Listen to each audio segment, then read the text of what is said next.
waxaana wanaagsan idin ahaantiinba daawadayaal meel kastoo aad dunida ka joogtaan halkani waa bandhiga TV ku soo dhawaada wararkii ugu dambeeyay ee Soomaaliya qodobada xilligan wararkeena aad ku daawan doontaan waxa kamid ah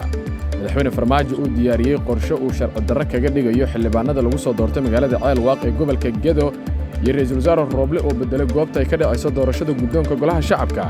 haddaba maxaad kala socotaa halka lagu qabanayo doorashadaasi madaxweynaha Puntland Saciid Deni oo liishiyo madaxweynihii hore ee Soomaaliya Xasan Sheikh kadib kulan culus oo ay Muqdisho ku yeesheen qodobada ay ku heshiiyeen Xasan Sheikh iyo Deni ayaan idin soo gudbin doonaa ra'iisul wasaare Roble oo booqasho lama filaan ah ku gaaray dalka Switzerland iyo ra'iisul wasaaraha oo degdeg ugu soo laabanaya dalka si uu uga qayb galo doorashada guddoonka labada aqal ee baarlamaanka qodobada kale waxaa kamid ah dawladda Shiinaha oo war ka soo saartay wararka sheegaya inay saldhig military ka samaysanayso gudaha Soomaaliya kadib xog uu kala hore bixiyay sarkaal u dhashay dalka Mareykanka iyo madaxweyne ku-xigeenka Puntland oo kabaha la gashaday Saciid Deni xilli uu magacaabay guddi soo baara weerarkii lagu qaarijin rabay wasiirka arrimaha dibadda Soomaaliya kaas oo dhawaan ka dhacay magaalada Gaalkacyo gobolka Mudug qodobadaas ayaad ku daawan doontaan ee wararka bandhiga TV waana axad 24 bisha afraad ee Abriil sanada 2022 qodobada wararkan oo faahfaahsan ku soo dhawaada madaxweynaha Soomaaliya Maxamed Cabdullaahi Farmaajo ayaa lagu soo waramayaa in uu diyaariyay qorshe uu sharci darro kaga dhigayo xildhibaanada lagu soo doortay magaalada Ceelwaaq ee gobolka Gedo iyadoo dhinaca kale ra'iisul wasaaraha Soomaaliya uu bedelay goobta ay ka dhacayso doorashada maalmihii la soo dhaafay ayaa xarunta baarlamaanka waxa lagu arkayay ciidamo fara badan kuwaasi oo taageersan madaxweyne Farmaajo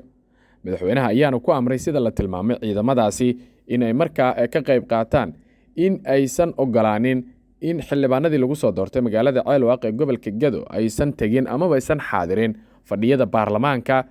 si aan markaasi loo dhaarinin maanta iyo shalay baarlamaanka Soomaaliya waxa ka dhacaysay munaasabada hadal jeedinta murashaxiinta guddoonka golaha shacabka ee baarlamaanka federaalka ah ee Soomaaliya waxa la tilmaamay in isku dayeen in labadaasi maalin ay tagaan xildhibaano lagu soo doortay magaalada Ceelwaaq ee gobolka Gedo uu kamid yahay wasiirka waxbarashada Soomaaliya Cabdullaahi Carab balse ciidamadan ayaa la sheegay inay sooristaa ku sameeyeen dhinaca kale waxa la tilmaamay in madaxweyne Farmaajo uu markaasi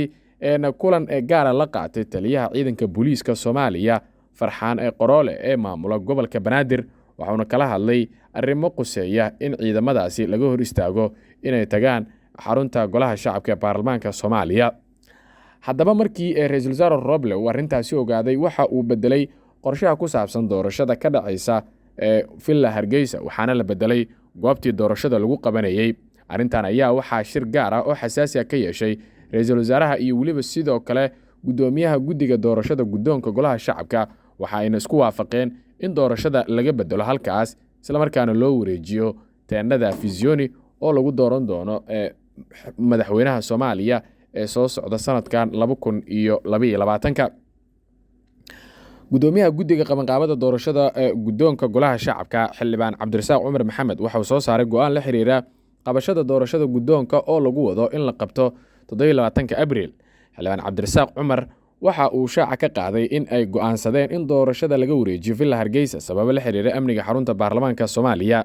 gudoomiyaha waxa uu xusay in kulamadii ugu dambeeyay ay xarunta ku dhaceen markaasi hoobiyaal sidoo kale ay jiraan falal amni darro sida hoobiyaashii lagu soo tuuray dhismaha Villa Hargeysa xilli uu socday kulanka baarlamaanka iyo shalay oo ugu dambeysay oo xabada lagu dhuftay markaasi qaboojiyaasha ku xiran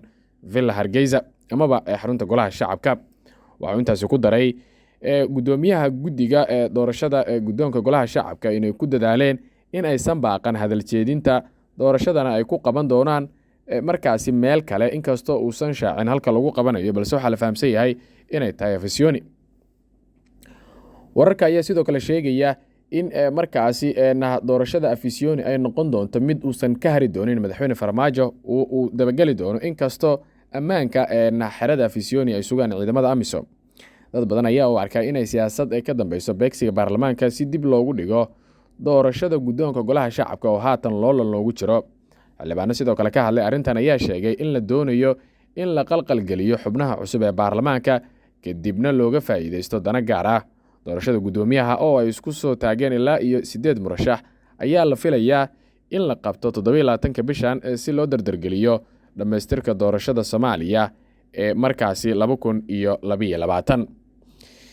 dhinaca kalena madaxweynaha maamulka Puntland Saciid Cabdullaahi Dani ayaa lagu soo waramayaa in uu heshiis la gaaray madaxweynihii hore ee Soomaaliya Xasan Sheekh Maxamuud oo la sheegay in waayihii dambe aysan isku wanaagsanayn. Saciid Dani waxa uu hore uga tirsanaa kooxda Damujadiid ee uu hogaamiyo madaxweyne Xasan Sheekh Maxamuud. Kulankan ayaa waxa uu ahaa mid markaasi u dhaxeeyay Saciid Dani xubno ka tirsan mucaaradka Xasan Sheekh iyo sidoo kale Ra'iisul Wasaare Roble. Madaxweynaha maamulka Puntland Saciid Cabdullaahi Dani oo isagu ku sugan magaalada Muqdisho ayaa wada kulamo isdaba joog ah oo ku aadan xaaladda dalka iyo ololihiisa doorashada. Dani ayaa waxa uu la shiray Ra'iisul Wasaaraha Soomaaliya Mudane Maxamed Xuseen Roble iyo madaxweynihii hore ee dalka Xasan Sheekh Maxamuud iyaga oo iska xog wareystay xaaladaha soo kordhay iyo caqabadaha weli ka taagan dhamaystirka doorashada 2022. Kulanka oo saacado badan qaatay ayaa ahaa mid ay dibad joog ka ahayd warbaahinta, waxaana qoraal kooban oo ay soo saartay madaxtooyada Puntland ku shaacisay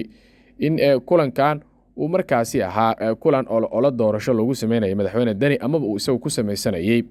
Sidoo kale madaxweynaha Puntland ayaa bilaabay in uu la shiro xildhibaanada golaha shacabka si uu uga gado damciisa siyaasadeed ee hoggaanka Villa Soomaaliya. Xubnaha uu la shiray ayaa waxaa ka mid ah xildhibaan Mahad Salaad oo ka tirsan mucaaradka, sidoo kalena qayb ka ah xisbiga madaxweyne Xasan Sheekh Maxamuud ee UPD.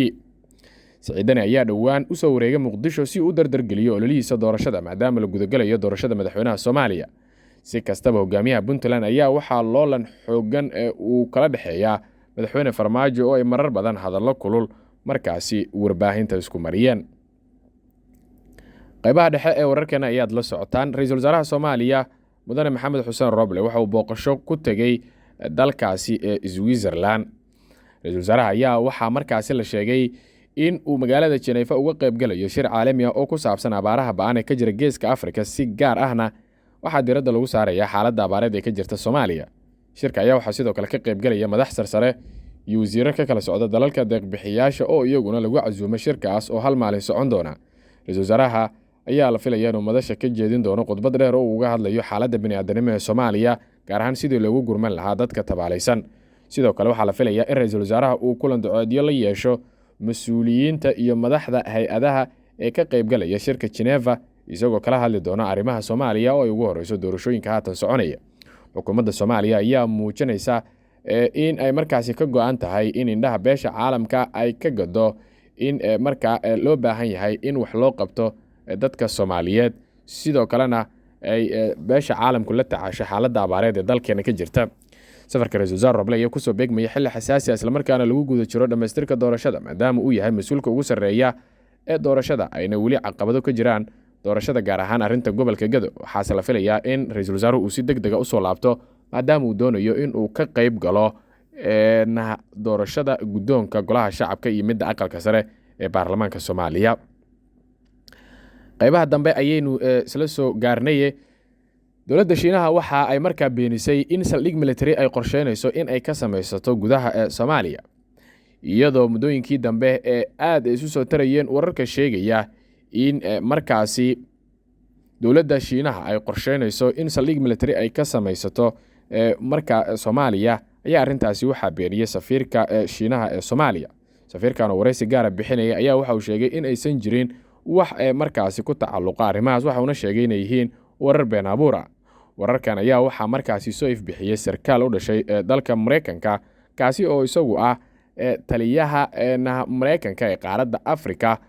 Stephen Townsend, kaas oo sheegay in Shiinuhu uu qorsheynayo in saldhig military uu ka samaysto gudaha Soomaaliya.